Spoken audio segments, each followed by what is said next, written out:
الله الله الله الله الله. اللهم صل على النبي.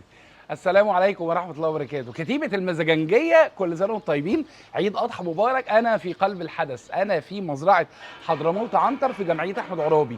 كل اللي عايز يعرف أي معلومة عن الأضحية وعن اللحمة في عيد 2023، ازاي تختار الأضحية، ازاي تعرف الأنواع، ازاي تعرف الأشكال، ازاي ايه قطع اللحمة إذا كان العجالي أو الضاني، هتشوفوا النهاردة من قلب الحدث تفاصيل حتى في التغذية. هيبقى معانا الدكتور محمد حسين. دكتور صحيح محمد اسماعيل، انا اسف دكتور محمد.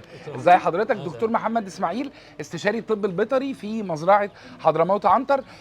انا مبسوط اني لما هسال دكتور، لان الحقيقه مش هيبقى معانا حد نثق فيه اكتر من كده، اكتر من حضرتك. ازي حضرتك؟ شرفتونا ونورتونا في مزرعه حضرموت عنتر، وانا سعيد باللقاء مع حضرتك. ربنا يبارك فيك يا حبيبي، وان شاء الله يكون عيد سعيد علينا، وان شاء الله ربنا يعيننا على سلامتكم باذن الله. حبيبي انا هحط نفسي مكان المشاهدين، تحت امرك. وحابب انا قدامي، انا خلاص انا في قلب الحدث، انا قدامي العجول بكل يعني اعمارها، قدامنا الضاني بكل اشكاله.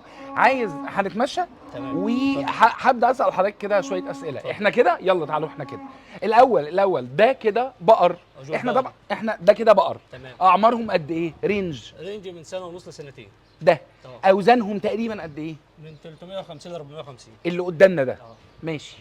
طيب ده لا احنا اللي هنشوفه يعني، خلينا ماشيين دايما احنا. بس الكومنتات الناس اللي معانا على الفيسبوك، اولا خلونا نعمل لايك دلوقتي، كل سنه وانتم طيبين، عيدوا علينا باللايك اللطيف. وانا بوريكم تفاصيل وبوريكم عجول. استنى بقى، ده جاموس؟ سحال جاموس. ده جاموس. تمام. طب ببساطه اعرف ازاي الفرق ما بين الجاموسه والبقره؟ لا ده سؤال يعني. اولا قدام حضرتك الشكل مميز رمادي، دايما بتبقى رمادي. الجاموس المصري بتاعنا، وده العجول بتاعتنا البدر الخليط. تمام. الشكل بتاعها ان هي الجلد بتاعها عليه شعر، الرجل بتاعتها تبقى رجل اعرض من العجل. طب هقولها بطريقتي اللي انا فاهمها. هنا مش كل الجسم بيبقى عليه شعر، تحس ان الشعر هو مهوي. البقره كل جسمها مكسي شعر. هي الفكره ان كل واحد ليه شكل المميز بتاعه، يعني فحل الجاموس معروف ان ده شكل، انما ده الجاموس. ده الجاموس. اي شكل تاني، لون تاني، لا بقر. يبقى بقره. تمام. صح. طيب تمام.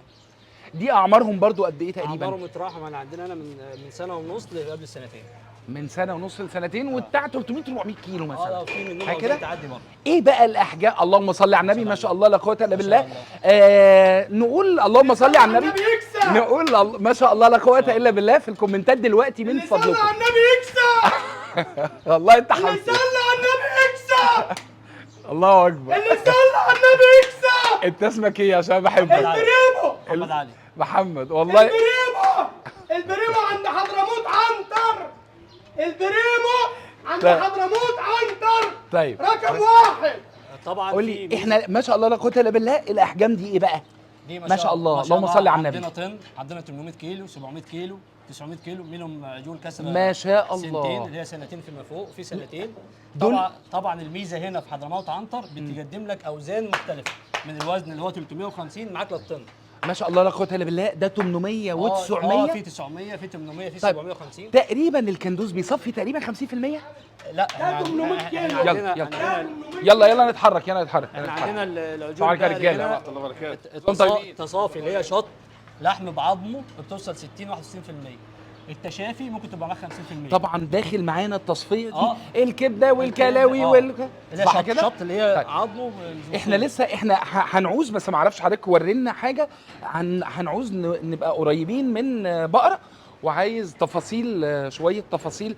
تعالوا قدام. نرجع هنا الاول، بحيث العيد الاولاني محمد يتحكموا فيه. شوف احسن من السايب، بدل ما نبص على السايب. احسن من السايب. السايب صعب يدخله الزناقه دلوقتي. طب اقول لحضرتك على حاجه. السايب من محمد يمسكه في الاول وتشوف تفاصيله واسنانه وكله. لو حابين نبص على السنان وكده، ممكن نقرب من عجل هناك. في ينفع؟ لا السايب هيبقى صعب ادخله الزناقه، هيبقى صعب ان نمسكه. اما هنا عجل مربوط ممكن افتح لك سنه وتشوفه. يلا. لا الاول كويس يا معلم. يلا. طيب احنا اللي هنشوفه دلوقتي عشان الناس تبقى عارفه، اللي هو اعرف السن منين. طيب طب ايه، ما ينفعش يجي هو هنا؟ لا صعبه صح؟ صعب. انا ممكن اروح. هتروح؟ انت يا عم. طيب ايه المعلومه؟ قول لنا المعلومه بقى، موضوع السن ده. معلش كده. اتكلم انت يا دكتور عشان معاك المايك، قول لي. بص حضرتك، ها؟ لما تلاقي سنان العجل كلها شكل بعضيها ده أيوة. كده اسمه لباني، لسه ما كسرش. لباني ولا لباني؟ لا لباني. لباني يعني اسنانه لبنيه، اسنانه لسه ما غيرتش. طبعا انا بعرف يعني صف السنان مرصوص. مرصوص ابيض صغير، ده معناها ان معناها ان العجل اقل من سنتين.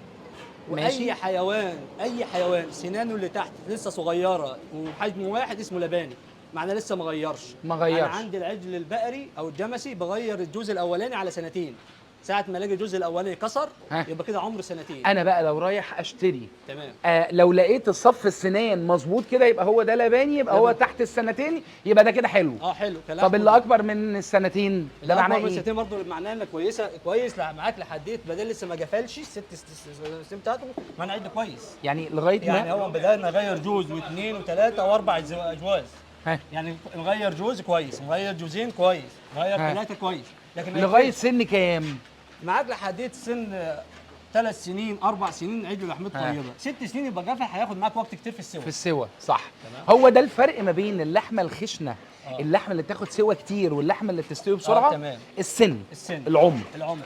طيب وبرضه في بعض الاحيان يعني عندنا الفحل الجاموس الالياف بتاعته في العضله اكتر من العجل الباري، العجل الباري لحمته ناعمه، الفحل الجاموس الياف العضله اكتر، عشان كده لحمه الجاموسي بتبقى خشنه سنه ازيد وتشد، نسبه اليافها اعلى من العجل الباري. عشان كده مش كل الناس بتحب الجاموس، يعني دايما الناس تحب البقري عن الجاموس. لحمته ناعمه، بنسميها لحمه ناعمه. طيب اكتبوا لنا كومنتات يا جماعه لو حابين نسال على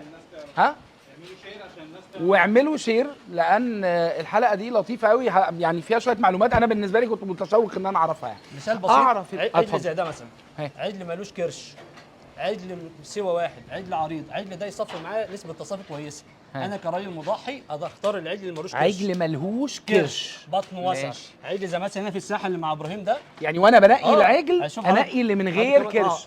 طب معلش اللي بكرش ده معناها ايه؟ شارب ميه مثلا؟ هيبقى لا، هو لما يشرب ميه او كلام من ده هتبقى نسبه تصافيه اقل. ده نسبه تصافيه اعلى. كل ما تبقى البطن من تحت مستويه ده يبقى احسن. ما شاء الله عجل زي اللي واقف ده. طب اعرف منين اذا كان محمل لحمه؟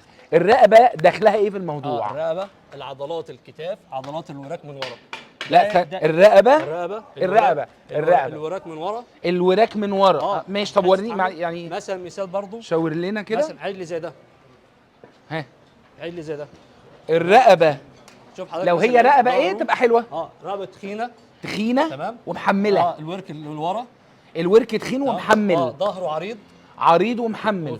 محمل يعني في لحمه. ايوه انت لما تحط ايدك تلاقي اللحمه تحت ايدك.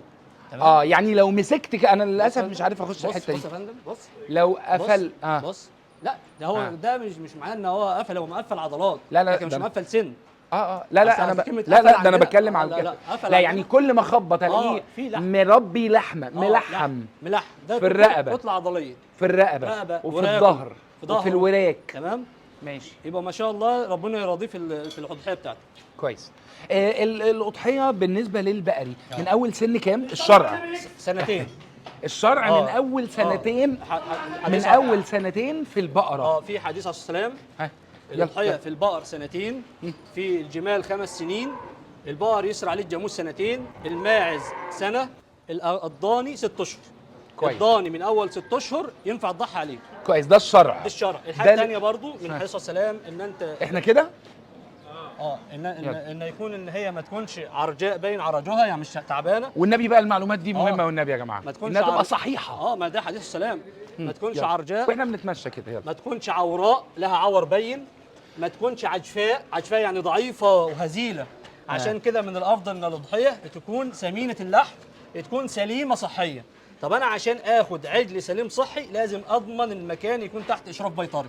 تحت اشراف بيطري هضمن ان العجل اللي باخده ده هو في رقبه الدكتور البيطري اللي مسؤول. لا هو انا بيتهيألي اللي انا فاهمه ان نو واي يبقى في حد بيربي لا في من غير ما يستشفي على الاقل ابقى انا معاه. يا راجل ده احنا عندنا قطه عندنا طبيب بيطري يعني بنتعامل معاه يعني. لا في ناس ما بتستشيرش وده مشكله طبعا. طب انا عايز اشوف الخرفان وعايز اشوف البتلو اللي بيرضع. ماشي طبعا. البتلو اللي بيرضع ده مرحله صغيره في الفحال اصغر من اللي احنا بنعملها لحم. دي معناها ان انا عندي الفحل بيخش يرضع. معلش الفحل الجاموس. الفحل الجاموس بتتقال على الجاموس ما بتتقالش على البقره. على البقره. بقره عجل والله فحل الجاموس وعجل البقر. عجل البقر الله ده فئه صغيره طالعه عندي من مرحله الفطام، اتنقلت للعنابر دي. يعني ده كان بتلو وبدا ياكل بقى. بدا ياكل، اتفطم، اتنقل، بعد شويه بيتنقل في عنابر اللحم. في عنابر اللحم اللي فوق. ما هي بتتنقل عندي مراحل كده، بيرضع، يتفطم، ما شاء الله برضه فرصه كويسه. بص حضرتك كده على العجول دي محمد علي، احنا لو في تعليقات بص كده يا باشا على العجول دي. ما شاء الله لا قوه الا بالله، اللهم صل على طبعا النبي. حضرتك لما تلاقي يعني حتى لو انا مش معايا دكتور بيطري، عجل زي ده بيتكلم عن نفسه، عجل بيقول انا حلو. اللهم صل على لا النبي. يعني معلش، يعني هو برضه العين أيوة بتشوف الحاجه الحلوه. صح. هل عجل زي ده ما شاء يا ابراهيم؟ ما شاء ده الله غزال، لا ده قوة. مش عجل، ده غزال كده ماشي يا ابراهيم كده العجل لا ده. قوه الا بالله. بص حضرتك ما شاء الله العجل لا كل قوة إلا كتله في جسمه بتقول انا فيها لحم. ما شاء الله لا قوه ما الا بالله. اعتقدش يعني حد هيشتري عجل زي ده وربنا ما يكرموش فيه. ده كده عامل كام كيلو ده تقريبا؟ ده معدي 450 تعالى كيلو. حضرتك الناحيه دي. تمام 450. معدي. بص حضرتك طب بقول لك انا عايز لسه اسال حضرتك على رينج الاسعار، فقول لي لما يعني هنا هتورينا حاجه اخر حلقه. ها. اخر حلقه اقول لحضرتك اوريك خلاص. العجول. هنقول لا، لكم يا محمد كده جماعه العجول السمرا الناس دي. بص حضرتك يا استاذ، شوف العجل الاسمر ده. ما شاء كده الله شكل لا قوه العجول. الا بالله. ما شاء الله لا قوه الا بالله. طبعا ده جاي بعد تعب، طب ده بعد ممكن- تعب سنه. ممكن تقول لي اسرار تانية انا لو انا عايز اشتري اذا كان عجل لسه لما نيجي للضاني مفيش اي اسرار كده اولا تقولها لي؟ اولا تشتري من مكان ثقه، دي اول حاجه. من مكان ثقه يكون لسه موعده.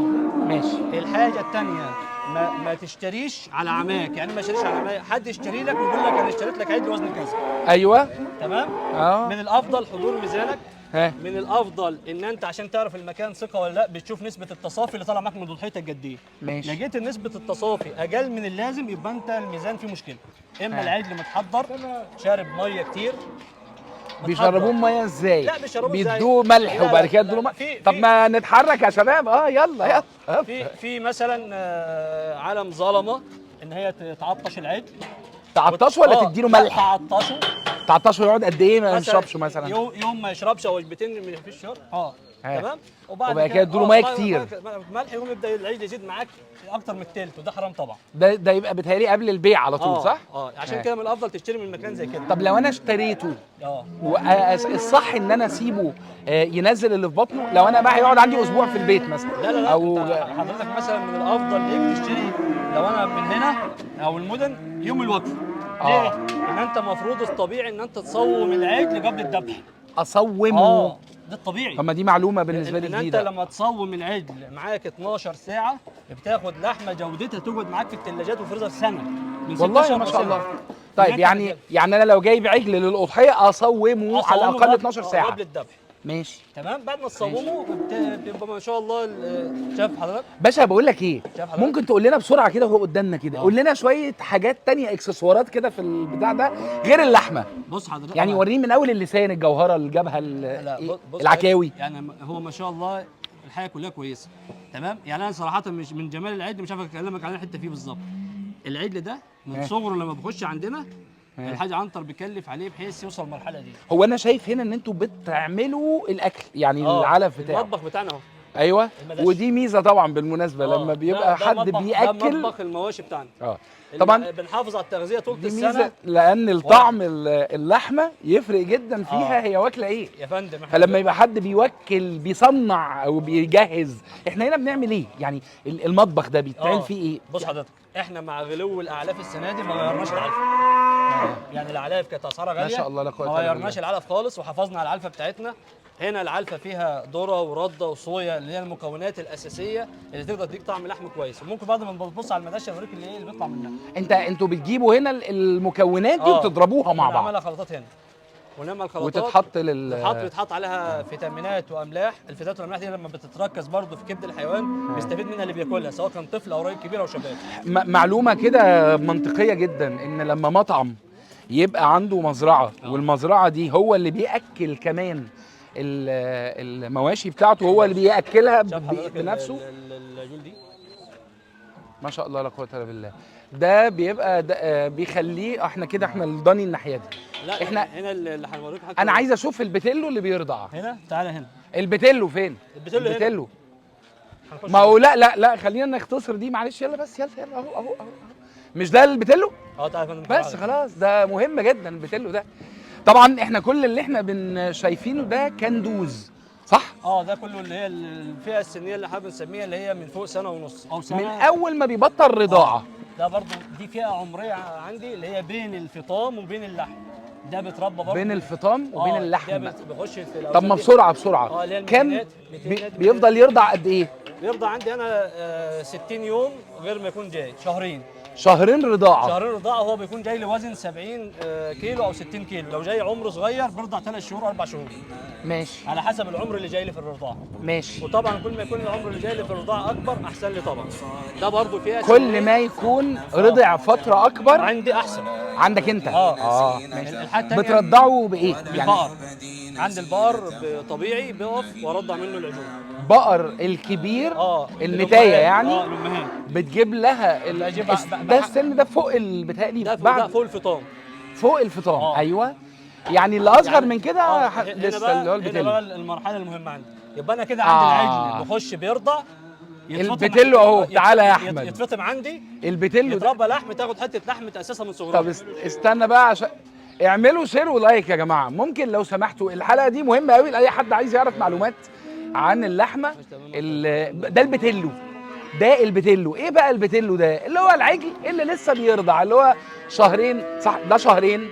ده شهرين 3. لا ده شهرين، لسه ما وصلتش 3 شهور. انا بعد كده بيوصل عندي وزن دول كده بيتفطم. احنا ما بنذبحش البتلو في مصر بقى لنا فتره. احنا محرم ذبح البتلو، وفرصه ان انا مع حضرتك للاسف في ناس بتذبح بتلو، لكن هو محرم. لا هو موجود وموجود في بعض المطاعم. غلط. محرم قانونيا عندنا في مصر. طبعا ميزه اللحمه البتلو دي انها طبعا البتلو بتتحمر. لا بس هو توضيح برضه. البتلو اللي بنذبح عندنا هو البتلو الجمسي وليس البارد. اللي مش بتلو الجاموسه. اللي هو زي كده حركه. انما ده بتلو البقره. بتلو البقر ما بنذبحش. بيعمل له ايه؟ 70 80 كيلو مثلا، صح؟ دي برضه هي عجول بترضع عندي. ما شاء عشان الله. بقى الحته المميزه اللي عايز اقولها لحضرتك، ادي الفحل البتلو الرضيع. يبقى انا عندي العجل اللحمه اللي حضرتك شفته 800 كيلو 900 كيلو، ده دخل عندي بيرضع. فانت العجل من اول ما بقى كان بيرضع لغايه ما بيوصل لسن الكبير انت مستمر معاه في التسمين. موالين وبتوليات الجماعه واشرافنا ان احنا نطلع عجول كويسه. حلو قوي. طب احنا الخرفان فين؟ تحت. يلا من هنا يلا. قالب معروفه في الناس بتربى عليها الغنم. ده طبعا المعلومه دي يا جماعه مهمه جدا جدا جدا. حرام شرعا. حرام. اللي هي الغنم اللي بتبقى بترعى في الشارع، اللي بتاكل زباله، دي حرام.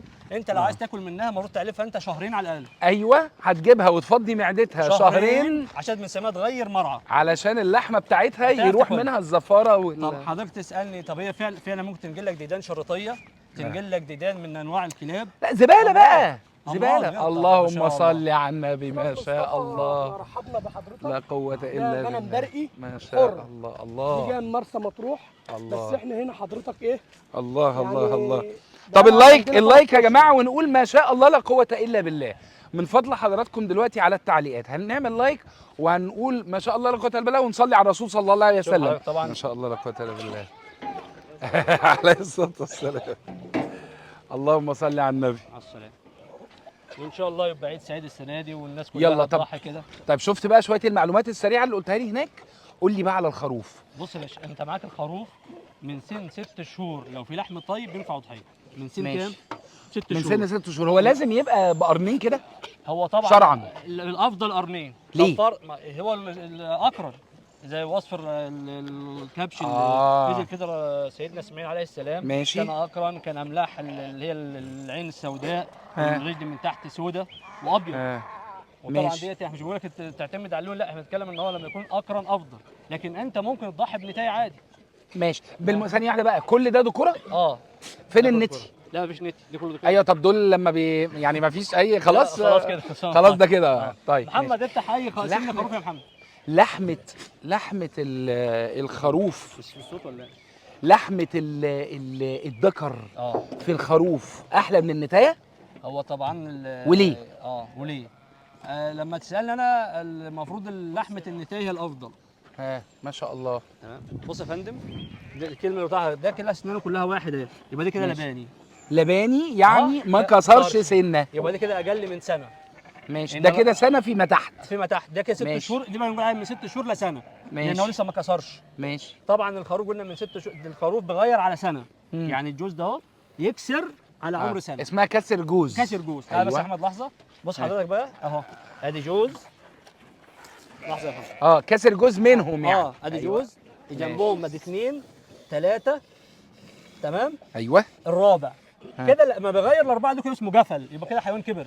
كبر يعني على ده- سن كام؟ هو بالنسبه للغنم ممكن يكفل على سن 3 سنين يكفل. ان هو في الاول سنه، بعد كده كل 6 اشهر بغير. طبعا يبقى خلاص بقى لحمته بقت خشنه بقى، صح؟ تبقى ياخد معاك سوا كتير. طبعا ماشي. ما شاء الله طيب. الضاني الله اكبر هنا في إيه؟ التصافي كويس خالص يعني. طيب قول لي ايه الحاجه اللي ممكن الناس تتغش فيها في الخرفان؟ هو اي غش في الخرفان طبعا ممكن حضرتك تيجي خروف كبير في السن، ممكن اعرف الكبير عن طريق التسمين. موضوع الفتح. الاسنان بس. ها الميزان ده غش طبعا وارد، الميزان مع حضرتك، لان الميزان الاباني ده الأباني او برضه خروف يكون واكل اكل ملوش لازمه عامل معاه ميزان الزياده، يبقى هو نرجع نقول اشتري من مكان ثقه. طبعا لان دلوقتي يعني هي بقى الموضوع ما ينفعش وبعدين يتحط فلوس كتير. وبعدين الحقيقه مكلفه، يبقى تشتري من مكان ثقه برضه. صح. طب ما تديني بقى رنجات اسعار كل حاجه، رنجات في السوق ماشي. دلوقتي في مصر لو انا نزلت النهارده عشان ادور اذا كان على العجول او اذا كان على الضاني. بالنسبه للضاني عندي لحديت 200 جنيه متوفر الضاني من 190 ل 200. ده قايم؟ قايم. ماشي. عايز اقول لنفسي انا يعني لو انا مثلا ده يعمل له 40 45. لا ده ممكن يعدي 50 كيلو 55 و60 كيلو كمان. والله ما شاء الله. هنقول 50. ده 50. عايز ادربه. 50 55. يعني الكيلو 11000. الخرفان البرقي النهارده عامل 210. ماشي. يعني رينج انا عايز اعرف رينج بس لان اكيد ده هيبقى فيه اكيد. لا اكيد 210. مفيش كلام. والله بالنسبه هنا دي قطعي في حضرموت عنتر. في حضرموت لا لا عنتر. كريم ده عم دي قطعي لا على حضرموت عنتر بينزل سعر 210 210 قايم. البرقي البلدي 180 جنيه. ماشي. انا البرقي افضل حاجه يعني. ان شاء الله. طيب والعجول؟ العجول معانا احنا عندنا بنقدم 3 فئات، المربوط بقري 160 سايب. البقري سايب 160. 160 ده يعني ايه بقى مربوط؟ احنا كنا الاول الوقت اللي جالنا التصريح ان هم اللي بقى كله سعر واحد. احنا كنا الاول عاملين فرق بين المربوط والسايب، كده دلوقتي البقري كله 160. ماشي. المربوط ده اللي هو الصف اللي احنا لقيناهم باركين قاعدين بيبقى ايه لحمته مختلفه في ايه يعني؟ الانسان الاكيل المزاجنكي ياكل المربوط. ماشي. ده اللي هيبقى فيه عرق الدهن، اللي هيبقى فيه سن السمنه بسيطه.